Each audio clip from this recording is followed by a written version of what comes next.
नाज़रीन खे आगाह कंदा हलूं। अहम ख़बर आहे हैदराबाद की मक़ामी अदालत में कुरतुलैन उर्फ एनी बलोच क़त्ल केस की ॿुधणी थी आहे। बिल्कुल नाज़रीन, जांच ऑफिसर केस जो पक्को चालान पेश करण लाइ वधीक मोहलत की दरख्वास्त दाख़िल करा छॾी आहे। अदालत धुरियुनि जा दलील ॿुधण खां पोइ 6 अक्टूबर ताईं केस की ॿुधणी मुलतवी करे छॾी आहे।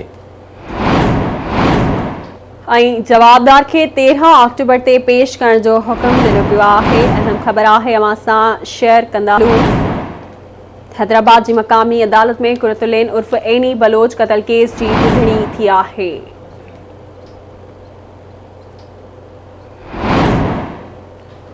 तफ़सील मालूम कंदासीं हैदराबाद में नसीर चना खान। जी नसीर, अपडेट कजो। जी नसीर, अपडेट कजो, कहिड़ा तफ़सील आहिनि? जी बिल्कुल, हैदराबाद की अदालत में कुरतुलैन उर्फ एनी बलोच क़त्ल केस की ॿुधणी थी आहे, जंहिं दौरान जांच ऑफिसर पारां केस जो पक्को चालान करण लाइ वधीक मोहलत की दरख्वास्त दाख़िल कराई वई आहे। 9th जुडिशियल मैजिस्ट्रेट मंजूर अली की अदालत में कुरतुलैन उर्फ एनी बलोच क़त्ल केस की ॿुधणी थी, जंहिं दौरान पुलिस जवाबदार उमर मेमून के अदालत में पेश कयो, जॾहिं फरियादी धुर ऐं जांच ऑफिसर भी अदालत में पेश थिया।